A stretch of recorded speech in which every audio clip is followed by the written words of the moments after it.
Hello, everybody. Welcome to my Bible reading channel. Okay, today is January 12th. And if you have your Bibles, turn to January 12th in the one-year Bible, Chronological Bible, and let's begin. Jacob sends gifts to Esau. Genesis 32, 1 through 21, 1909 or 1743 BC. As Jacob started on his way again, angels of God came to meet him. When Jacob saw them, he exclaimed, "This is God's camp." So he named the place Mahanaim. Then Jacob sent messengers ahead to his brother Esau, who was living in the region of Seir and the land of Edom. He told them, "Give this message to my master Esau. Humble greetings from your servant Jacob. Until now, I have been living with Uncle Laban, and now I own cattle, donkeys, flocks of sheep and goats, and many servants, both men and women. I have sent these messengers to inform my lord of my coming, hoping that you will be friendly to me." After delivering the message, the messengers returned to Jacob and reported, "We met your brother Esau, and he is already on his way to meet you, with an army of 400 men." Jacob was terrified at the news. He divided his household, along with the flocks and the herds and the camels, into two groups. And he thought, if Esau meets one group and attacks it, perhaps the other group can escape. Then Jacob prayed, "O God of my grandfather Abraham and God of my father Isaac, O Lord, you told me, return to your own land and to your relatives, and you promised me I will treat you kindly. I am not worthy of all the unfailing love and faithfulness you have shown to me, your servant. When I left home and crossed the Jordan River, I owed nothing. I had nothing except a walking stick. Now my household fills two large camps. O Lord, please rescue me from the hand of my brother Esau.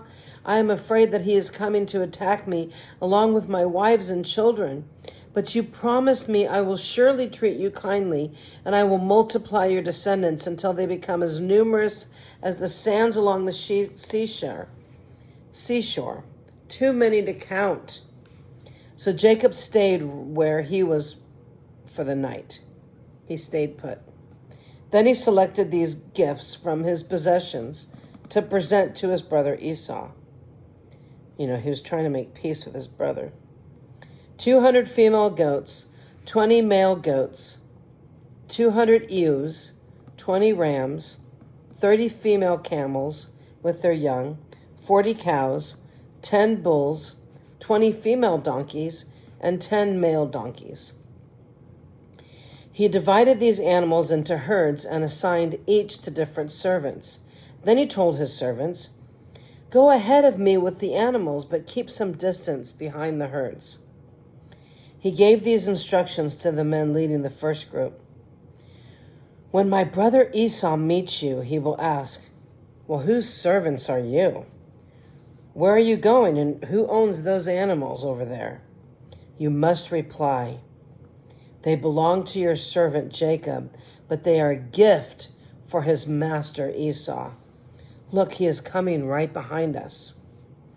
Jacob gave the same instructions to the second and third herdsmen and to all who followed behind the herds. "You must say the same thing to Esau when you meet him. And be sure to say, 'Look, your servant Jacob is right behind us.'"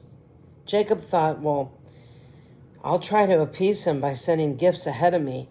When I see him in person, perhaps he'll be friendly to me." So the gifts were sent on ahead when Jacob himself spent the night in the camp. It's like mailing somebody a Christmas gift before Christmas, hoping that the gift will soften their heart towards you. Jacob wrestles with God. Genesis 32, 22 through 32. During the night, Jacob got up and took 2 wives, his 2 servant wives, and his 11 sons, and crossed the Jabbok River with them. After taking them to the other side, he sent over all of his possessions. This left Jacob all alone in the camp, and a man came and wrestled with him until the dawn began to break. When the man saw that he would not win the match, he touched Jacob's hip and wrenched it out of its socket. Then the man said, "Let me go, for the dawn is breaking." But Jacob said, "I will not let you go unless you bless me." "What is your name?" the man asked. He replied, "Jacob." "Your name will no longer be Jacob," the man told him. "From now on, you will be called Israel, because you have fought with God and with men and have won." "Please tell me your name," Jacob said. "Why do you want to know my name?" the man replied. Then he blessed Jacob there. Jacob named the place Peniel, which means the face of God. For he said, "I have seen God face to face, yet my life has been spared." The sun was rising as Jacob left Peniel, and he was limping because of the injury to his hip. Even today, the people of Israel don't eat the tendon near the hip socket because of what happened that night when the man strained the tendon of Jacob's hip. Wow. Jacob and Esau make peace. Genesis 33, 1 through 20. Then Jacob looked up and saw Esau coming with his 400 men. So he divided the children among Leah, Rachel, and his 2 servant wives. He put the servant wives and their children at the front, Leah and her children next, and Rachel and Joseph last. Then Jacob went on ahead. As he approached his brother, he bowed to the ground 7 times before him. Then Esau ran to meet him and embraced him, threw his arms around his neck and kissed him, and they both wept. Then Esau looked at the women and children and asked, "Who are these people with you?" "These are the children God has graciously given me, your servant," Jacob replied. Then the servant wives came forward with their children and bowed before him. Next came Leah with her children, and they bowed before him. Finally, Joseph and Rachel came forward and bowed before him.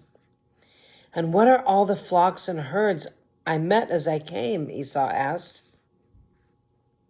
Jacob replied, "They're a gift, my lord, to ensure your friendship." "My brother, I have plenty," Esau answered. "Keep what you have for yourself." But Jacob insisted, "No, I have found favor with you. If I have found favor with you, then please accept this gift from me. And what a relief to see your friendly smile. It's like seeing the face of God. Please take this gift I have brought you, for God has been very gracious to me, and I have more than enough." And because Jacob insisted, Esau finally accepted the gift. "Well," Esau said, "let's be going. I'll lead the way." But Jacob replied, "You can see, my lord, that some of the children are very young, and the flocks and herds have their young too. If they are driven too hard, even for one day, all the animals could die. Please, my lord, go ahead of your servant. We will follow slowly at a pace that is comfortable for the livestock and the children. I will meet you in Seir." "All right," Esau said, "but at least let me assign some of my men to guide and protect you." So Jacob responded, "Oh, that's not necessary. It's enough that you've received me warmly, my lord." So Esau turned around and started back to Seir the same day. Jacob, on the other hand, traveled on to Succoth. There he built himself a house and made shelters for his livestock. That is why the place was named Succoth, which means shelters. Later, having traveled all the way from Paddan Aram, Jacob arrived safely at the town of Shechem in the land of Canaan. There he set up camp outside the town. Jacob brought the plot of land where he camped from the family of Hamor, the father of Shechem, for 100 pieces of silver. And there he built an altar and named it El Elisho Israel. Oh, I'm so glad they made peace. Oh, so wonderful. Revenge against Shechem, Genesis 34, 1 through 31. One day, Dinah, the daughter of Jacob and Leah, went to visit some of the young women who lived in the area. But when the local prince Shechem, son of Hamor, the Hivite, saw Dinah, he seized her and raped her. But then he fell in love with her, and he tried to win her affection with tender words. He said to his father, Hamor, "Get me this young girl. I want to marry her." Soon Jacob heard that Shechem had defiled his daughter Dinah. But since his sons were out in the fields herding his livestock, he said nothing until they returned. Hamor, Shechem's father, came to discuss the matter with Jacob. Meanwhile, Jacob's sons had come in from the field as soon as they had heard what happened. They were shocked and furious that their sister had been raped. Shechem had done a disgraceful thing against Jacob's family, something that never should have been done. Hamor tried to speak with Jacob and his sons. "My son Shechem is truly in love with your daughter," he said. "Please let him marry her, please. In fact, let's arrange other marriages too. You give us your daughters for our sons, and we will give you our daughters for your sons. And you may live among us. The land is open to you. Settle here and trade with us, and feel free to buy property in the area." Not everybody is that friendly when people come into town, right? Then Shechem said himself, he spoke to Dinah's father and brothers. "Please be kind to me and let me marry her," begged. "I will give you whatever you ask. No matter what dowry or gift you demand, I'll gladly pay it. Just give me the girl as my wife." But since Shechem had defiled their sister Dinah, Jacob's sons responded deceitfully to Shechem and his father Hamor. They said to them, "We couldn't possibly allow this because you're not circumcised. It would be a disgrace for our sister to marry a man like you. But here is a solution. If every man among you will be circumcised like we are, then we will give you our daughters and will take your daughters for ourselves. We will live among you and become one people. But if you don't agree to be circumcised, we will take her and be on our way." Hamor and his son Shechem agreed to their proposal. Shechem wasted no time in acting on this request, for he wanted Jacob's daughter desperately. Shechem was a highly respected member of his family, and he went with his father Hamor to present this proposal to the leaders at the town gate. "Hey, these men are our friends," they said. "Let's invite them to live here among us and trade freely. Look, this land is large enough to hold them, and we can take their daughters as wives and let them marry ours. But they will consider staying here and becoming one people with us only if all of our men are circumcised, just as they are. But if we do this, all their livestock and possessions will eventually be ours. Come, let's agree to their terms and let's settle there among us." So all the men in the town council agreed with Hamor and Shechem, and every male in the town was circumcised. But 3 days later, when their wounds were still sore, 2 of Jacob's sons, Simeon and Levi, who were Dinah's full brothers, took their swords and entered the town without opposition. Then they slaughtered every male there, including Hamor and his son Shechem. Oh, God. They killed them with their swords, then took Dinah from Shechem's house and returned to their camp. Meanwhile, the rest of Jacob's son arrived. Finding the men slaughtered, they plundered the town because their sister had been defiled there. They seized all the flocks and herds and donkeys, everything they could lay their hands on, both inside the town and outside in the fields. They looted all their wealth and plundered their houses. They also took all their little children and wives and led them away as captives. Gosh, That's brutal. My goodness. I mean, that's too much. Afterward, Jacob said to Simeon and Levi, "You have ruined me. You made me stink among all the people of this land, among all the Canaanites and Perizzites. We are so few that they will join forces and crush us. I will be ruined, and my entire household will be wiped out." "But why should we let him treat our sister like a prostitute?" they retorted angrily. That was just way too much.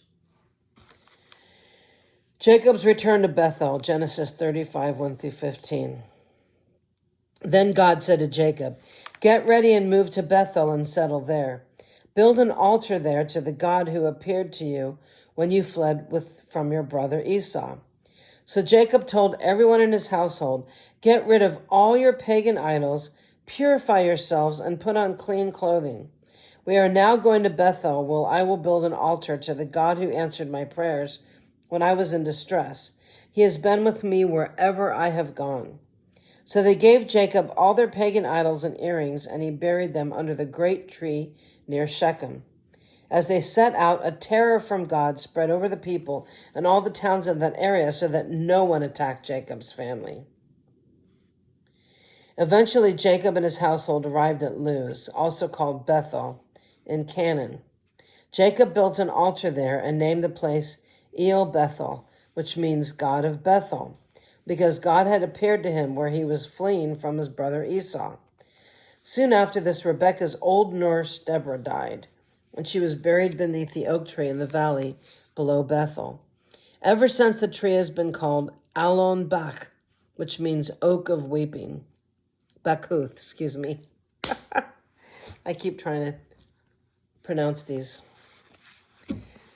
words in the Bible, and I'm butchering them up every time. Now that Jacob had returned from Paddan Aram, God appeared to him again at Bethel. God blessed him, saying, "Your name is Jacob, but you will not be called Jacob any longer. From now on, your name will be Israel." So God renamed him Israel.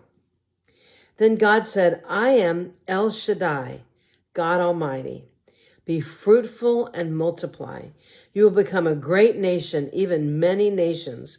Kings will be among your descendants, and I will give you the land I once gave to Abraham and Isaac. Yes, I will give it to you and your descendants after you." Then God went up from the place where he had spoken to Jacob. Jacob set up a stone pillar to mark the place where God had spoken to him. Then he poured wine over it as an offering to God and anointed the pillar with olive oil. And Jacob named the place Bethel, which means house of God, because God had spoken to him there. The death of Rachel. Genesis 35, 16 through 27. Leaving Bethel, Jacob and his clan moved on toward Ephrath, but Rachel went into labor while she was still some distance away. Her labor pains were intense. I know what they feel like. After a very hard delivery, the midwife finally exclaimed, "Don't be afraid, you have another son." Rachel was about to die, but with her last breath, she named the baby Ben-Oni, which means son of my sorrow. The baby's father, however, called him Benjamin, which means son of my right hand. So Rachel died and was buried on the way to Ephrath, that is Bethlehem. Jacob set up a stone monument over Rachel's grave, and it can be seen there to this day. Then Jacob traveled on and camped beyond Migdal-Eder. While he was living there, Reuben had intercourse with Bilhah, his father's concubine, and Jacob soon heard about it. These are the names of the 12 sons of Jacob. The sons of Leah were Reuben, Jacob's oldest son, Simeon, Levi, Judah, Issachar, and Zebulun.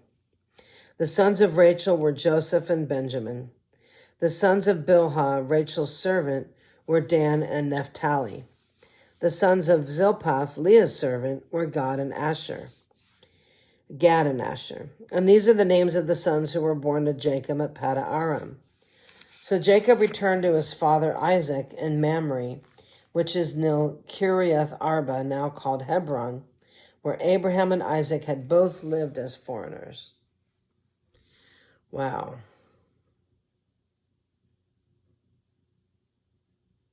So many concubines and so many wives. And I think back then they just wanted to be fruitful and multiply. So if you have many wives, you could get them pregnant at the same time and increase your family. So that makes sense. Nowadays, it doesn't make sense to do that. So I know some people still practice polygamy in certain parts of the world because of what the Bible says. But I don't think that's the way God, nope, God doesn't want it that way.